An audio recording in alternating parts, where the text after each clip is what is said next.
S Shivakumar sir, ಈಗ greater Bengaluru ಮಾಡ್ತಿದ್ದಾರೆ sir.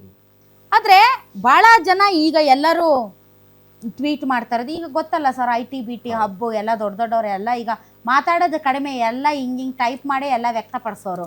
ಬೆಂಗಳೂರಿನಲ್ಲಿ ಮೂಲಸೌಕರ್ಯ ಇಲ್ಲ, ಕೋಟಿಗಟ್ಟಲೆ ಖರ್ಚು ಮಾಡ್ತಾರೆ, ಮಳೆ ನೀರಿಗೆ ಚರಂಡಿಗಳು ಇರಲ್ಲ, ಒಳಚರಂಡಿ ವ್ಯವಸ್ಥೆ ಇಲ್ಲ, ಸರಿಯಾದ ರಸ್ತೆಗಳಿಲ್ಲ, ಸಂಪೂರ್ಣ ನಿರ್ಲಕ್ಷ್ಯ.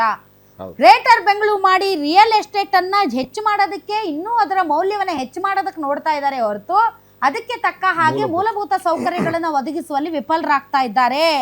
ಸೊಮಾಲಿಯಾದಲ್ಲಿ ಸಿಗುವಂತ ಮೂಲ ಸೌಕರ್ಯಗಳಿಗಾಗಿ ಬಿಲ್ಡರ್ಗಳು ಚಿಕಾಗೋ ಮತ್ತು ದುಬೈನ ಪ್ರಸ್ತುತ ಬೆಲೆಗಳಿಗಿಂತ ಹೆಚ್ಚಿಗೆ ಕೇಳ್ತಾ ಇದ್ದಾರೆ ಅಂತ. ಹೌದು, ಅದೇ ಇವಾಗ ಎಷ್ಟಾದರೂ ಚರ್ವಣ. ಈಗ ನನಗೆ ಗೊತ್ತಿದ್ದಂಗೆ ಗಣೇಶವ್ರ ಬಗ್ಗೆ ಅಭಿಮಾನ ಇದೆ, ಅವ್ರ ಬಗ್ಗೆ ಇದೆ. ಆದರೆ ನನಗೆ 1996-97ರಿಂದ ನೋಡ್ತಿದ್ದೀನಿ. ಮಾನ್ಯ ಮಹಾಪೌರ, ಅವಾಗಿನ ಬೆಂಗಳೂರು ನಗರ ಪಾಲಿಕೆ ಮಹಾಪೌರ ಹುಚ್ಚಪ್ಪ ಆದಾಗ ಗುಂಡಿ ಅವಾಗ ನಮ್ಗೆ ಖಾಸಗಿ ಹೇಳಿದರು, ಒಂದು ಗುಂಡಿ ತೋರಿಸಿದ್ರೆ 10,000 ರೂಪಾಯಿ ಕೊಟ್ಬಿಡ್ತೀನಿ ಗುರು ಅನ್ನೋ ಥರ ಕತೆ ಹೇಳಿದರು. ಅವಾಗಿನಿಂದ ಅನೂಚಾನವಾಗಿ ಯಾವುದೇ ಮೊಟ್ಟ ಮೊದಲು ನಾನೇನೋ ತುಂಬ ಸ್ಪಷ್ಟವಾಗಿ ಹೇಳ್ತಿದ್ದೀನಿ, ನಾವು ಕೇವಲ ಈ ಬಣ್ಣಗೇಡಿತನ ತಾವು ಹೇಳಿದಾಗೆ ನನ್ನ ಬೆಂಗಳೂರು, ನನ್ನ ಅಸ್ಮಿತೆ, ನನ್ನ ಗರ್ವ, ಇದನ್ನು ನಾವು ಕಾಪಾಡೋದಕ್ಕೆ ನಾವೆಲ್ಲರೂ ಕೂತಿದ್ದೇವೆ. ಆದರೆ ನಮ್ಮಲ್ಲಿರ್ತಕ್ಕಂಥ ತಪ್ಪನ್ನು ಕುಟುಂಬದಲ್ಲಿ ಮಾತಾಡ್ತಿದ್ದೀವಿ ಅನ್ನೋ ಒಂದು ಸ್ಪಷ್ಟತೆ ನಾವು ಕೊಡ್ತಾ ಇದ್ದೀವಿ. ಅಂದರೆ ಈಗ ಯಾರೋ ಟ್ವೀಟ್ ಮಾಡಿದ್ರು ಇವತ್ತು ಹೇಳಬೇಕು ಅಂತಲ್ಲ, ನಿರಂತರವಾಗಿ ನಮ್ಮದು ನಿರಂತರ ಪ್ರಕ್ರಿಯೆ ಇದು. ಆಮೇಲೆ ಈ ಗುಂಡಿಗೆ ಈಗ ಒಂದು ಚಿಕ್ಕದಾಗಿ ಕಾರಣ ಹುಡುಕ್ಬಿಡೋಣ, ಆಮೇಲೆ ನಾವೆಲ್ಲರೂ ಬೇಕಾದರೆ ಅವಕಾಶ ಅದಕ್ಕೆ ಚಿಂತನೆ ಮಾಡೋಣ. ಗುತ್ತಿಗೆದಾರನಿಗೆ ಕೊಡಬೇಕಾದ 10 ವರ್ಷದ ಹಿಂದಿನ ಬಾಕಿಯನ್ನೂ ಕೂಡ ಈ ಕ್ಷಣದವರೆಗೂ ಕೊಡದೇ ಇರೋದ್ರಿಂದ ಈ ಒಂದು ಸಂಕುಲದಲ್ಲಿ ಸಿಕ್ಕಾಕೊಂಡ್ಬಿಟ್ಟಿದ್ದಾನೆ. ಬಿಟ್ಟು ಹೊರಗಡೆ ಹೋಗೋಕ್ಕಾಗ್ತಿಲ್ಲ, ಬರೋಕ್ಕಾಗ್ತಿಲ್ಲ. ಈ ಒಂದು ಸಮಸ್ಯೆ ನಡೀತಾನೆ ಇದೆ. ಇವತ್ತು 20% ಲಂಚದ ಸರ್ಕಾರವೋ 40, 60 ಯಾವ ಸರ್ಕಾರ ಬಂದ್ರೂ ಇದು ಅನೂಚಾನವಾಗಿ ನಡೀತಕ್ಕಂಥ ವ್ಯವಸ್ಥೆ. ಇದ್ರ ಬಗ್ಗೆ ನಾನು ರಾಜಕಾರಣಿಗಳಿಗೆ ಮಾತಾಡೋಕ್ಕೆ ಬಿಡ್ತೀನಿ, ನಾನು ಹೇಳಲ್ಲ. ನಾವು ರಾಜಕಾರಣಿಗಳಲ್ಲದೇ ಇರುವ ಕಾರಣ ನಾವೇನು ಹೇಳ್ಬೋದು, ನಾವು ಓಡಾಡುವ ರಸ್ತೆಗಳಿಗೆ ಗುಂಡಿ ಇರಬಾರ್ದು. ಅದನ್ನು ಮಾಡೋದಕ್ಕೆ ತುಂಬ ರಾಕೆಟ್ ತಂತ್ರಜ್ಞಾನ ಬೇಡವೇ ಬೇಡ. ಗಣೇಶ್ ಹೇಳಿದಾಗೆ ರಸ್ತೆ ಹಳ್ಳ ಆದಾಗ ಮುಚ್ಚಬೇಕು. ಆಮೇಲೆ ಇದನ್ನು ಮುಚ್ಚಬೇಕು ಅನ್ನುವ ಒಂದು ಏನು ಹೇಳ್ತೀರಿ, ಇಚ್ಛಾಶಕ್ತಿ ಇದ್ದುಬಿಟ್ರೆ ಇದು ಖಚಿತವಾಗಿ ಆಗತ್ತೆ, ಇಲ್ಲದೇ ಇದ್ರೆ ಆಗಲ್ಲ. ಆಮೇಲೆ ಇದಕ್ಕಿನ್ನ ಒಂದು ಬಲವಾದ ಕಾರಣ ಅಂತ ಹೇಳ್ಬಿಡ್ತೀನಿ. 24/11/2024 ಕಳೆದ ವರ್ಷದಲ್ಲಿ ರಸ್ತೆ ಅಗೆತ ಭೂಗತವಾದ ತಂತಿಗಳನ್ನು ಅಳವಡಿಸ್ತೀವಿ ಅಂತ BSNL, ಏರ್ಟೆಲ್ಲು, ಪಾರ್ಟೆಲ್ಲು, ಜಾರ್ಟೆಲ್ ಅವರೆಲ್ಲ ಬಂದು ಮನವಿ ಮಾಡಿದ್ರು ಕೂಡ ಕೇಂದ್ರೀಕೃತವಾಗಿತ್ತದು. ಈಗ ರಾತ್ರೋರಾತ್ರಿ ಅವ್ರು ಏನು ಮಾಡ್ತಿದ್ದಾರೆ, ಜಿಯೋದವ್ರು ಬಂದು ರಾಜಾಜಿನಗರದಲ್ಲಿ ಆಗಿದ್ಬಿಟ್ಟು ಜಲಮಂಡಳಿಗೆ ಹೊಡೆದ್ಬಿಟ್ಟು ಓಡೋಗ್ಬಿಟ್ಟಿದ್ದಾರೆ. ಇದು ಎಲ್ಲ ಕಡೆ. ಈಗ ನಾನು ಒಂದೇ ಒಂದು ಚಿಕ್ಕ ಸಲಹೆ ಏನು ಅಂದರೆ, ಗುಂಡಿಗಳನ್ನು ಮುಚ್ಚೋದಕ್ಕಾಗುತ್ತೋ ಬಿಡುತ್ತೋ ಅನ್ನೋದನ್ನು ಆಮೇಲೆ ಮಾಡ್ಕೊಳ್ಳೋಣ. BBMP ಅಥವಾ ಈಗ ಗ್ರೇಟರ್ ಬೆಂಗಳೂರು ಅಂತ ನಾವೇನು ಅಂದ್ಕೊಂಡಿದ್ದೀವಿ, ಅನುಮತಿ ಕೊಡುವುದನ್ನು ಅತ್ಯಂತ ಏಕಮುಖವಾಗಿ ಸರಿ ಮಾಡಿಬಿಟ್ರೆ ರಾತ್ರೋರಾತ್ರಿ ಕಳ್ಳತನದಲ್ಲಿ ರಸ್ತೆ ಆಗಿರ್ತಕ್ಕಂಥ ಪ್ರಕ್ರಿಯೆ ಕಡಿಮೆ ಆಗುತ್ತೆ. ಇಷ್ಟು ಹೇಳ್ಬೋದು. ಇನ್ನೆಷ್ಟು ಬೈದರೂ ಕೂಡ ನನ್ನ ಮಕ್ಕಳಿಗೆ ನಾನು ಬೈದಂಗೆ, ನಮ್ಮ ತಾಯಿಗೆ ನಾವು ಬೈದಂಗೆ ಆಗುತ್ತೆ. All right. Yes Nandan Kashyap sir, ಇವತ್ತು ನಿಮ್ಮನ್ನು ಇದಕ್ಕೆಲ್ಲ ನೀವೇ ಹೊಣೆಗಾರರು ಅಂತ ಮಾತಾಡೋಕ್ಕೆ ನಾವಿಲ್ಲಿ ಕೂತಿಲ್ಲ. ಇದು ಭಾಳ ದಶಕಗಳಿಂದ ಇರುವಂತಹ ಸಮಸ್ಯೆ. ಆದರೆ ಸ್ಪೆಸಿಫಿಕ್ ಆಗಿ ಔಟರ್ ರಿಂಗ್ ರೋಡ್ ಈಗ ಮೆಟ್ರೋ ಕಾಮಗಾರಿ ನಡೀತಾ ಇದೆ, ಇಲ್ಲ ಅಂತ ನಾನು ಹೇಳಿಲ್ಲ ಸರ್.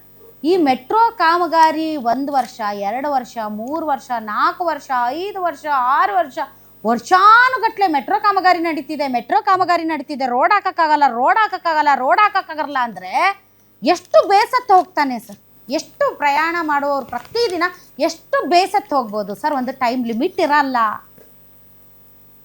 ಇವತ್ತು ನೀವು ಕಂಟಿನ್ಯೂ ಮಾಡೋಕ್ಕಿಂತ ಇವ್ರದ್ದು ಮಹೇಶ್ವರ ರಾವ್ ಅವ್ರದ್ದು ಒಂದು ನೋಡ್ತಾ ಇದ್ದೆ. ಏನು ಅಂತಂದರೆ, ಕಾಮಗಾರಿ ಮಾಡೋ ಗ್ರೇಟರ್ ಬೆಂಗಳೂರು ಅಧಿಕಾರಿಗಳಿಂದ ಪದೇ ಕಾಮಗಾರಿಗಾಗಿ ರಸ್ತೆ ಅಗೆಯುತ್ತಿರೋದ್ರಿಂದ, ಸಂಚಾರಕ್ಕೆ ಕಿರಿಕಿರಿ ಆಗೋತ್ತಿರೋದ್ರಿಂದ ಹೊಸ ಜಾರಿಗೆ ಪ್ಲ್ಯಾನ್ ಮಾಡ್ತಾ ಇದ್ದಾರಂತೆ. ಹೊಸ ಪ್ರಯೋಗ, ಕಾಮಗಾರಿ ನಡೆಯುವ ಜಾಗಗಳಲ್ಲಿ ತಾತ್ಕಾಲಿಕ ಫ್ಲೈಓವರ್ ನಿರ್ಮಿಸಲು ಯೋಚನೆ ಮಾಡ್ತಾ ಇದ್ದಾರಂತೆ. 20 to 30 ಮೀಟರ್ ಉದ್ದ ಇರುತ್ತೆ ಅಂತೆ ಟೆಂಪರವರಿ ಫ್ಲೈಓವರ್, ಅಂದರೆ ಬ್ರಿಡ್ಜು. ಅದಕ್ಕೆ 4 to 5 ಕೋಟಿ ಆಗುತ್ತೆ ಅಂತೆ. ಎಲ್ಲಿ ಕಾಮಗಾರಿ ನಡೆಯುತ್ತೋ ಅಲ್ಲಿ ಟೆಂಪ್ರವರಿ ಬ್ರಿಡ್ಜ್, ಹಂಗೆ ನೋಡಿದ್ರೆ ಇಡೀ ಬೆಂಗಳೂರೇ ಟೆಂಪ್ರವರಿ ಬ್ರಿಡ್ಜ್ ಆಗೋಗುತ್ತೆ. ಸೊ ಇದು ನಿಜಕ್ಕೂ ಕೂಡ ವರ್ಕೌಟ್ ಆಗುತ್ತಾ ಇಲ್ವೋ ನನಗೆ ಗೊತ್ತಿಲ್ಲ. ಅಂದ್ರೆ ಕುಣಿಯಾಕ್ ಬರ್ದಿರೋ ಅವ್ನ ನೆಲ ಡೊಂಕು ಅಂತ ಯಾವ್ಯಾವ ತರದ ಇದು ಡ್ಯಾನ್ಸ್ ಮಾಡ್ತಾರೆ ಇಂತ. ನೋಡಿ ಮೇಡಮ್, ಇವಾಗ ನಾವು ಜವಾಬ್ದಾರಿಯಿಂದ ನುಣುಚ್ಕೋತಾ ಇಲ್ಲ. ಸರ್ಕಾರದಿಂದ ಏನೇನಾಗಬೇಕು ಬೆಂಗಳೂರಿಗೆ ಅದನ್ನು ನಾವು ಮಾಡೇ ತೀರ್ತೀವಿ. ಅದರಲ್ಲಿ ಡಿ.ಕೆ. ಶಿವಕುಮಾರ್ ಅವರು ಪಣ ತೊಟ್ಟಿದ್ದಾರೆ, 2 ಮಾತಿಲ್ಲ ಮೇಡಮ್. ನೋಡಿ, ಲಾಂಗ್ ಸ್ಟ್ಯಾಂಡಿಂಗ್ ಆಗಿ ನಮ್ಮ ಸರ್ಕಾರ ಕಳೆದ ಸರ್ಕಾರ ಅಂದರೆ 2013-18 ಸರ್ಕಾರ, ನಮ್ಮ ಗಣೇಶ್ ಅವರು ಒಪ್ಕೋತಾರೆ ಅನಿಸುತ್ತೆ, ನಾವು long standing with standing white topping road ಮಾಡಿದ್ವಿ. ಗಣೇಶ್ ಸರ್, ನೀವು ನಿಮ್ಮ ಸರ್ಕಾರದಲ್ಲೂ ಅದನ್ನು ಮುಂದುವರಿಸಿದ್ರಿ. ಆ ರಸ್ತೆಗಳಲ್ಲಿ ಇವತ್ತು ಇದು ಪಾಟೋಲ್ ಬಿದ್ದಿಲ್ಲ. ಆ ರಸ್ತೆಗಳಲ್ಲಿ ನಾವು ಲಾಂಗ್ ಸ್ಟ್ಯಾಂಡಿಂಗ್ ರೋಡ್ಗಳನ್ನ ವೈಟ್ ಟಾಪಿಂಗ್ ಮೂಲಕ ಚಾಲನೆ ನೀಡಿದ್ವಿ ಕಳೆದ ಸರ್ಕಾರದಲ್ಲಿ. ಆ ರಸ್ತೆಗಳಿಗೆ ಇವತ್ತು ಒಂದು ಬಿದ್ದಿರ್ಬೋದು, ಬಿದ್ದಿಲ್ಲ ಅಂತ ನಾನೇನು 2.5 ವರ್ಷ ಅಲ್ಲ, ಕಳೆದ ಸರ್ಕಾರದಲ್ಲಿ ಚಾಲನೆ ನೀಡಿದ್ವಿ. ನಾವು ಲಾಂಗ್ ಸ್ಟ್ಯಾಂಡಿಂಗು ವೈಟ್ ಟಾಪಿಂಗ್ ರಸ್ತೆ ಚಾಲನೆ ನೀಡಿದ್ವಿ. ಅದು ಕಾಂಕ್ರೀಟ್ ರೋಡ್ಗಳದು, ಪರ್ಮನೆಂಟ್ ಕಾಂಕ್ರೀಟ್ ರೋಡ್ಗಳು ವಿತ್ ಸ್ಟೀಲ್ ಹಾಕ್ಬಿಟ್ಟು ರೋಡ್ಗಳು ಮಾಡಿದ್ವಿ ಎಲ್ಲ ಕಡೆ.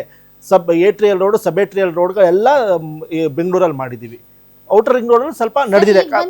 ಒಂದು ನಿಮಿಷ, ನಮ್ಮ ಸರ್ಕಾರ ಬಂದ ಮೇಲೆ ಬೆಂಗಳೂರಿಗೋಸ್ಕರ 7,000 ಕೋಟಿ ಒಂದು ಯೋಜನೆ ಇಟ್ಕೊಂಡಿದ್ದೀವಿ. ಅಲ್ಲ ಒಂದು ನಿಮಿಷ ಮೇಡಮ್, ಹೌದು ನೀವು ಹೇಳ್ಬೋದು ಕೋಟಿ ಕೇಳಿ ನೋಡಿ ಮೇಡಮ್, ರಸ್ತೆ ತೂತುಗಳು ಮುಚ್ಚಕ್ಕಾಗಿಲ್ಲ. ನೋಡಿ, ರಸ್ತೆ ತೂತುಗಳು ಮುಚ್ಚಕ್ಕಾಗಿಲ್ಲ, ಹೌದು ಹೇಳ್ತೀರಾ ನೀವು.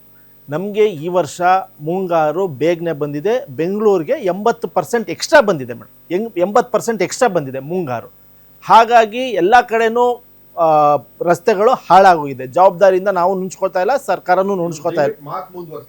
ಅಲ್ಲ, ಒಂದು ನಿಮಿಷ ದಯವಿಟ್ಟು ನೀವು ಮಾತಾಡ್ತಿರ್ಬೇಕಾದ್ರೆ ನೀವು ಮಾತಾಡ್ತಿರ್ಬೇಕು. ನಮ್ಮಲ್ಲಿ ಎಲ್ಲದಕ್ಕೂ ಯಾವ ಕಾಲಗಳಿಗೆ ಯಾವ ತಿಂಗಳಲ್ಲಿ ಮಳೆ ಬರುತ್ತೆ ಅನ್ನೋದು ಒಂದು ಇದೆ ಸರ್ ವಾಡಿಕೆ. ನೋಡಿ, ಎಕ್ಸೆಸಿವ್ ರೈನ್ಫಾಲ್ಸ್ ಬಂದಿದೆ ಅಂತ ಹೇಳ್ತಾ ಇದ್ದಾರೆ. ಎಕ್ಸೆಸಿವ್ ರೈನ್ಫಾಲ್ಸ್ ಬಂದ್ರೆ ರಸ್ತೆ ಹಾಳಾಗಿದೆ. ಈಗ ಮಳೆಗಾಲದಲ್ಲಿ ಮಳೆ ಬರಬೇಡ ಅಂತ ಹೇಳಕ್ಕಾಗಲ್ಲ. ಮಳೆ ಬರ್ಲೇಬೇಕು, ಪ್ರಮಾಣದಲ್ಲಿ ಬರುತ್ತಾ ಅದು ಪ್ರಕೃತಿ ಬಿಟ್ಟಿದ್ದು. ಮಳೆಗಾಲ ಬರೋಕ್ಕಿಂತ ಮುಂಚೆ ಮುಂಜಾಗ್ರತಾ ಪೀರಿಯಡ್ ಅನ್ನೋದು ಇರುತ್ತಲ್ರಿ ಸರ್, ಅದ್ರ ಬಗ್ಗೆ ಮಾತಾಡ್ತಿದ್ದೀನಿ ನಾನು. ನೋಡಿ, ಎಕ್ಸೆಸಿವ್ ರೈನ್ಫಾಲ್ ಬಂದಿದೆ, ಹಾಗಾಗಿ ನಾವು ಶ್ರೀಲಂಕಾ, ಥೈಲ್ಯಾಂಡ್ ಆ ಕಡೆ ಎಲ್ಲ ಹೆಚ್ಚಿಗೆ ಮಳೆ ಬರುತ್ತೆ ಸರ್, ಅಲ್ಲಿ ರೋಡ್ಗಳು ಕಿತ್ತೋಗಲ್ಲ. ನೋಡಿ, ಬಟ್ ನಮ್ಮಲ್ಲಿ ಕಿತ್ತೋಗ್ತವೆ. Excessive rainfall. ಇನ್ನು ನಮ್ ದಾಂಡೇಲಿ ಗಣೇಶ್ ಗುಡಿ ಬಿಟ್ಟು ಬಿಡ್ರಿ, ನಮ್ಮ ದೇಶಪಾಂಡೆ ಅವ್ರು ಒಂದ್ ರೋಡ್ ಸರಿ ಇಲ್ಲ, ನಾವ್ ಅಲ್ಲಿದ್ದು ಉದಾಹರಣೆ ಕೊಡಕ್ಕಾಗಲ್ಲ.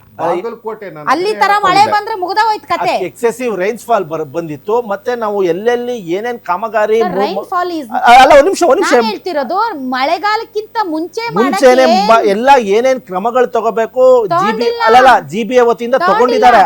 ಆದ್ರೂ ಈಗ ಸರ್ ಇದು ಇಷ್ಟು ದೊಡ್ಡ ದೊಡ್ಡ ಪೈಪ್ ಹಾಕ್ತಿದಾರೆ, ಅದೇನು ಒಳಚರಂಡಿ ರಸ್ತೆಗೆ ಎದಕ್ಕೆ ಸರ್? ಅದು ನಮ್ಮ ಏರಿಯಾದಲ್ಲೆಲ್ಲ ಆಗ್ತಾ ಇದಾರಲ್ಲ ಸರ್, ಇಷ್ಟು ದೊಡ್ಡ ದೊಡ್ಡ ಪೈಪ್ಗಳು. BWSS